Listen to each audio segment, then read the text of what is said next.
Not every early Disney cartoon was made to comfort children. In 1932, Babes in the Woods revealed a strange, unsettling, and largely forgotten side of the studio. Beneath the bright colors and light music lies a story about abandonment, fear, and punishment disguised as a fairy tale. This short film didn't just adapt a dark story, it tested how far audiences were willing to go, and the result was something Disney would never repeat in quite the same way. Fact 1. The original story was far more cruel than Disney ever admitted. The title Babes in the Woods did not originate as an innocent tale. It comes from a 16th century English ballad, first published in 1595, in which two children are abandoned in the forest and simply die from cold and hunger. There is no rescue, no gentle lesson, only the silence of the woods covering their bodies. When Disney chose to use this title in 1932, it fully understood the weight it carried. The studio blended this brutal source with elements of Hansel and Gretel, creating a version that was less explicit, yet still loaded with threat. The discomfort remains in the idea of abandonment, in the hostile forest, and in the constant sense that no one is truly in control. Even with a softened ending, Disney preserved an atmosphere of absolute danger, something rare even by the standards of the time.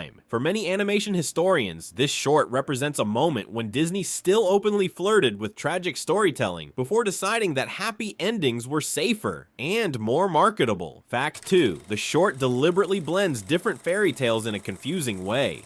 Despite common belief, Babes in the Woods is not a straightforward adaptation of Hansel and Gretel. The film is never faithful to a single source. Disney combined elements from multiple stories, creating something strange and even incoherent. There are no cruel parents, no breadcrumb trail, and the witch does not fully follow the traditional role found in the Brothers Grimm tale. At the same time, the title and overall mood draw from an even bleaker European poem in which the children never survive. This fusion was not accidental. In 1932, the studio used the Silly Symphonies as a narrative laboratory, testing how much fragmentation audiences would tolerate. The result is a short that feels familiar at first, but quickly becomes unsettling, as if something is fundamentally wrong. Viewers recognize pieces of known stories, but never feel safe within them. This narrative confusion reinforces the sense of constant danger, making Babes in the Woods more disturbing than more traditional versions of the same tales, and giving it an almost accidental identity that Disney rarely pursued again.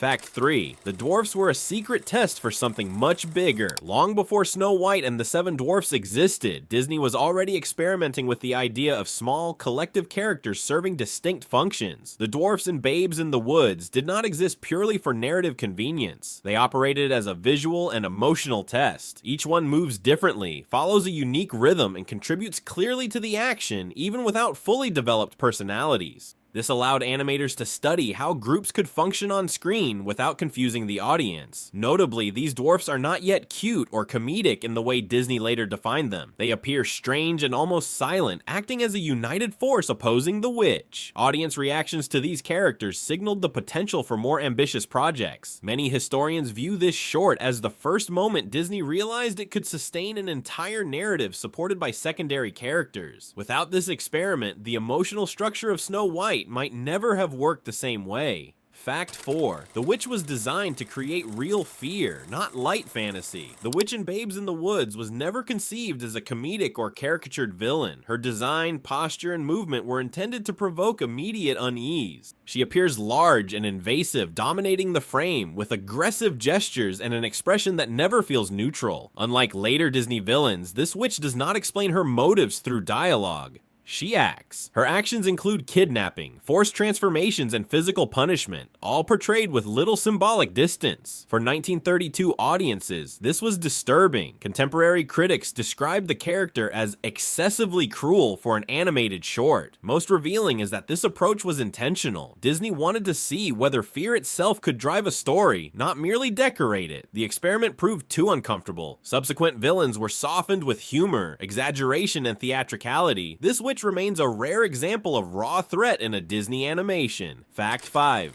Children transformed into animals reveal a disturbing subtext. One of the most unsettling choices in Babes in the Woods is the idea that children defeated by the witch do not simply vanish. They are transformed into grotesque animals and kept chained or caged inside her house. The short shows lizards, rats, spiders, and other creatures reacting with terror, clearly implying retained human consciousness. For a 1932 animated film aimed at children, this narrative decision is shockingly cruel. There is no immediate symbolic moral lesson, nor humor to soften the cruelty. Transformation functions as permanent punishment, closer to a nightmare than a traditional fairy tale. This concept echoes European folklore, where loss of human form represented ultimate condemnation. Disney preserves this element almost intact, avoiding explicit explanations. The result is one of the studio's most disturbing sequences, suggesting that failure in the forest meant losing not only freedom, but identity itself, a theme rarely explored in later Disney films. Fact 6. Disney once viewed fear as a legitimate storytelling tool. In 1932, Disney did not yet treat fear as something to be avoided in animation. At the time, the studio saw negative emotions such as tension, anxiety, and vulnerability as valid narrative tools.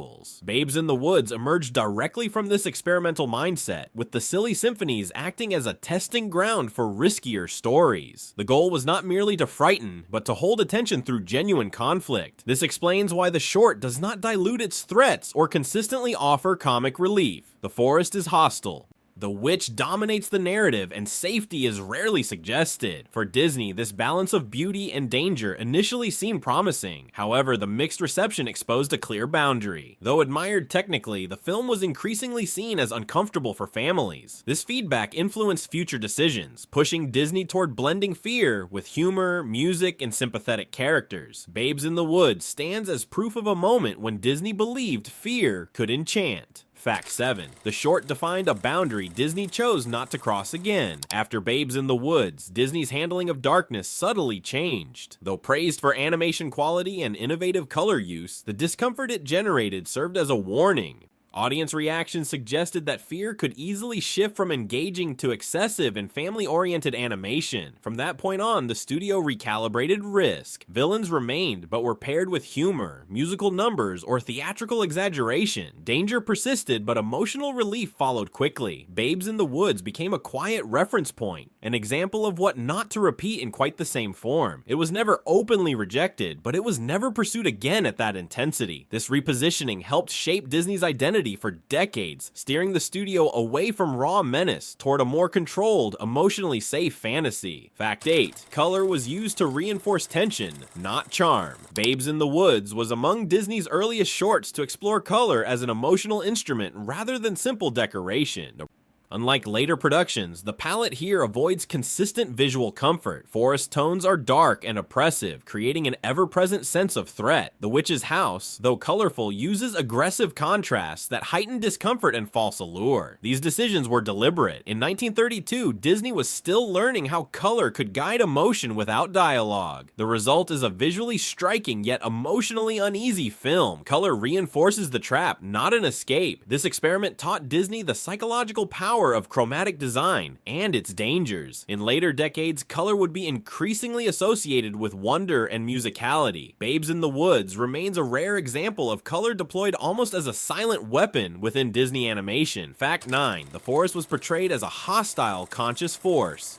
In Babes in the Woods, the forest functions not just as a setting, but as an active presence threatening the children. Trees lean inward, shadows stretch unnaturally, and natural forms take on almost living expression, suggesting awareness. This reinforces the idea that danger extends beyond the witch. The environment itself is complicit. For audiences in 1932, this echoed real fears of the unknown and the loss of adult protection. Unlike the romantic magical forest in later Disney films, this space offers no shelter. Isolation and vulnerability dominate. This approach draws directly from old European folklore, where forests symbolized punishment, abandonment, and absolute danger. Disney embraced that symbolism without softening it. Over time, Such an interpretation was abandoned in favor of forests as adventure zones or places of wonder. Babes in the Woods remains an exception, where nature seems to conspire against its characters. Fact 10. The film reflected real social anxieties of the Great Depression. Released in 1932, Babes in the Woods emerged during a period of profound uncertainty in American life. The Great Depression had shattered feelings of security, particularly for families and children. That anxiety is woven into the narrative. The children are parentless, unguided, and left to face danger largely alone. The hostile forest, implied hunger, and constant threat of abandonment mirror real fears of the era. Without explicitly addressing poverty, the film conveys extreme vulnerability, a reflection of daily life for many viewers. The witch can be read less as a magical villain and more as a symbol of uncontrollable forces preying on the weak. Unlike later escapist animation, this short offers limited comfort. It subtly acknowledges an unstable, unpredictable world. Seen this way, Babes in the Woods becomes a rare emotional snapshot of early 1930s America. Fact 11. The short was criticized for being too disturbing for families. While technically praised, Babes in the Woods received mixed public reactions. Parts of the audience and critical community considered it overly disturbing for an animated film aimed at families. Reviews from the time referred to frightening scenes, especially the transformations and the witch's aggression, as too intense for young viewers. Even within the Silly Symphonies lineup, the tone stood apart from lighter, music-driven entries. Though it faced no formal censorship, the discomfort caused quiet resistance. Over time, the short occupied an awkward place in the studio's catalog, less celebrated and less frequently showcased. Disney absorbed the message. Danger was acceptable, but only within clear emotional limits. This insight shaped future productions, not eliminating conflict, but managing it more carefully. Fact 12. The film was quietly distanced from Disney's official image. Following its reception, Babes in the Woods was neither erased nor embraced. For decades, it circulated mainly through obscure reissues, minor collections, and limited screenings. Unlike other Silly Symphonies, it was rarely highlighted as representative of classic Disney style. This distancing was never formally announced, but was evident in promotional priorities. The studio favored lighter works when celebrating its past, leaving more unsettling projects in the background. Only with renewed interest in animation preservation did the short return to discussion. By then, it was framed less as children's entertainment and more as historical curiosity. This delayed reassessment confirmed what had long been implicit. Babes in the Woods did not align comfortably with the carefully polished image Disney later cultivated. Fact 13. Today, the short is seen as an oddity within Disney's legacy. With historical distance, Babes in the Woods has been reevaluated. Rather than a failed children's cartoon, it is now viewed as an unsettling anomaly within Disney's body of work.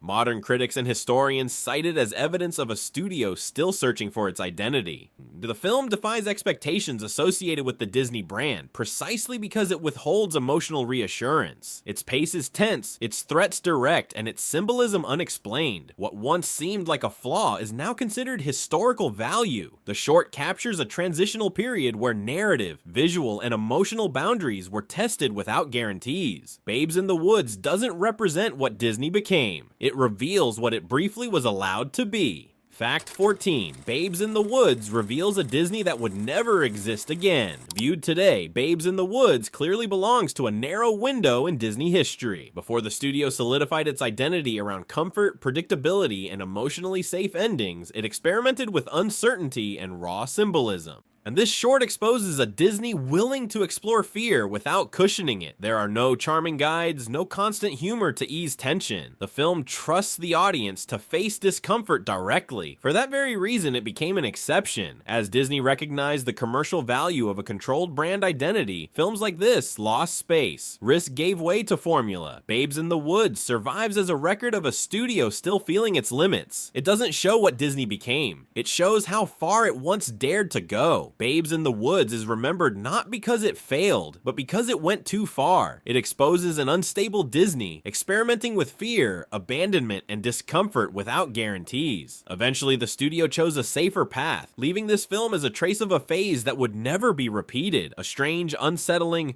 and historically revealing experiment.